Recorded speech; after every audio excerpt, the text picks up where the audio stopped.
Hey Team Toppers, it's your girl Tania here, and in this video I'm going to talk about my 8 daily must-dos and how I create an effective day. You just want to be the hot topic.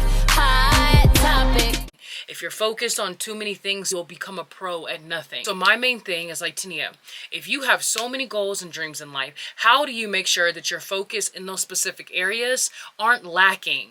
And that you are putting enough focus in those certain areas to grow, to mature, to become better yet, to become great. So I picked up a book. The book is called The 12-Week Year, and it's on Audible, and I've been listening to it even when I'm in the gym. The 12-week year is not... There you go. And it is by Brian P. Moran. And in this book, he basically explains how you can create a 12-week year and be more productive in 12 weeks than most people are in 12 months. And that blew my mind. I saw this book recommendation from watching this OG boss. Her name is Erin. Well, her YouTube channel name is Erin on Demand. Her name is Erin, and she is a content creator. She is an overall business, she's an entrepreneur, and she's a wife, and she is super inspirational, and I don't desire to be like her. I actually desire to be better than her. Now, the thing about being better than someone doesn't come from, oh, I'm going to be better than them. No, it's the fact that if they're giving you knowledge, there's no reason that you should be the same as someone who's giving you knowledge. No, I'm teaching you what I'm doing so that you can be better than me. It's so important for us to live a life to our fullest potential and to not leave this earth and this world diminishing what we could have been. From reading this book so far, and I only have a couple of hours left on the Audible, and this is like the best way for me to read books because honestly, my attention span is so low and I have so much going on that sitting down and reading a book is just not in my cup of tea. So I listen to Audibles now when I'm in the gym. I listen to Audibles when I'm on my car ride, and limiting music sometimes is good because sometimes music just gets on my nerves. I don't know if that's just me, but like I listen to the same thing over and over and I'm just like, okay, no. I need something that's going to really inspire me, motivate me, and get me back on track. I know as a Christian that we don't want to hold too much value in like motivational books and inspiration because honestly, that's not the truth. It's just what man's saying, and yeah, it can sound all good and dilly-dally, but the main goal is to take what you can from it and apply it to your biblical lifestyle, to your Christian walk. And so that's exactly what I'm doing with this book, The 12-Week Year. So Brian talks a little bit about how if you're not in charge of your time, then you're not in charge of your results. So it's very important that we maximize the time that we have in a day.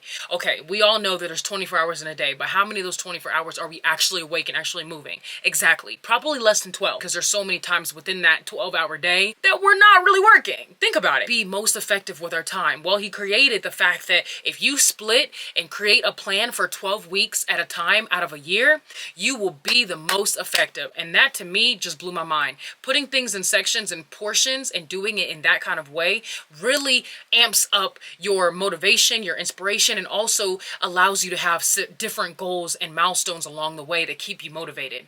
And the one example that he gave in the book that really stood out to me is he said the reason why people like sports so much is because they keep track of the score. Think about it. If you're keeping track of the score of the game and that's what's inspiring people, why aren't you keeping track of different goals and scores that you make in your daily life?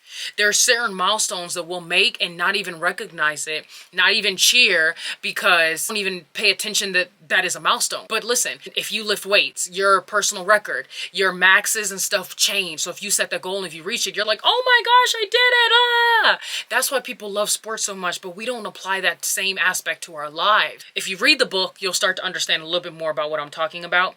But for this sake of the video, after reading some of the book, because I'm not done with this, so I don't want to spill all of the tea. I'm taking notes and I'm diving into it a little bit deeper, and I'll do another video on my full review of it if I want to. Maybe, we'll see. I created my 8 daily must-dos because I haven't gotten to the point where I have time to plan my 12-week year yet. I'm getting there. I'm gonna finish the book and then I'll create it. But as of right now, I'm like, okay, what can I do in the meantime to start to prepare me for that moment? So I created my daily must-dos. And with my daily must-dos, I have 8 things that I must do every day to actually be effective, on track with my goals.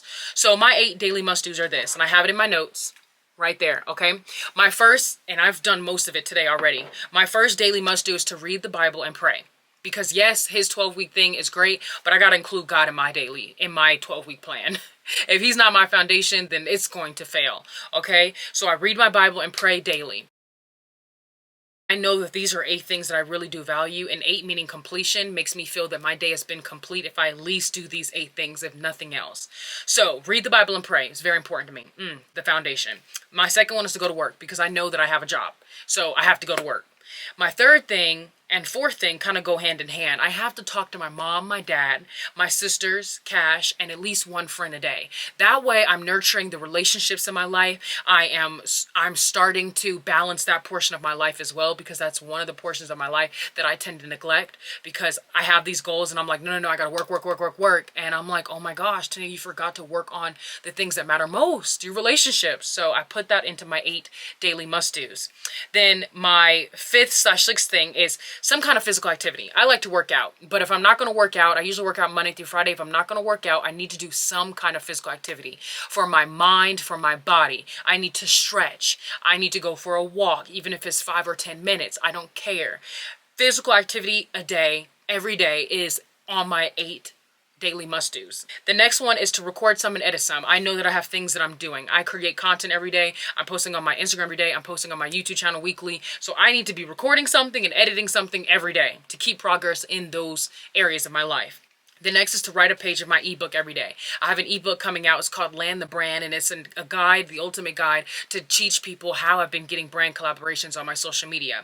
And I talk about this in a clip when I was in the car. I had started recording this YouTube video, but what happened was it was in slow motion. Yeah, don't know why. So there's no sound to it, so I'm re-recording it now here. But I came back on my phone because my vlog camera had died, and I started talking about the importance of social media to me. So I'll show that clip right here. When I think social media, I think opportunity. And I want people to maximize the opportunity to build something bigger than a regular post to show off to your friends, a regular post to, you know, I mean, if you use your Instagram to document your life and your journey, that's great. But I see it as an opportunity to provide, to be a better provider for my future family. So that is my thing. It doesn't have to be yours, but that's my daily must-dos, my 8 daily must-dos. And so my last thing is to breathe. There's got to be a point every single day where I relax, because I will walk and work myself to the end of the road, to the grave. And I don't want to do that because I have too much to live for, and I need to make sure that I'm still getting the amount of sleep that I need so that I can still look and feel my best each and every day to continue to do my 8 daily must-dos. So I hope you guys enjoyed this video. If an 8 daily must-do list works for you, so be it. Do it. Don't go with the flow. Have a plan so you can reach the destination. All right. I'm Tania, and that's Tania Talks, and I'll see you guys in another video later on. Have a good one. Bye. Oh, make sure to follow me on social media, because I'm changing the aspect of my content. It's going to be more stuff based on this and on my growth journey in my life. So I'm working on my doctorate degree at the current moment, and so I will be Dr. Davis one day, and that is mind-blowing to me, but that's always been a goal of mine and a plan of mine. I applied back in the summer, so now it's fall and things are hitting the ground and running, and I'm excited for this journey, but I know it's not going to be easy, so I need to keep my 8 daily must-dos. And for you, one last thing, it doesn't have to be 8 things you do daily, even if it's 3, even if it's 4. At least you know that you are accomplishing something each and every day, and that is the goal. So I love you, but Jesus loves you even more. You know how we do it. We stay on top here. Make sure to tune into our podcast. I posted an episode on our podcast as well about how to stay grounded and rooted in your faith. And that's it for this video. You know how we do it. I'll see you guys next time. Pray out. Bye.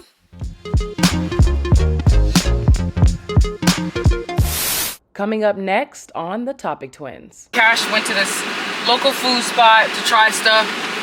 This is, oh shoot! Bread don't have a taste to it. No, but this tastes good.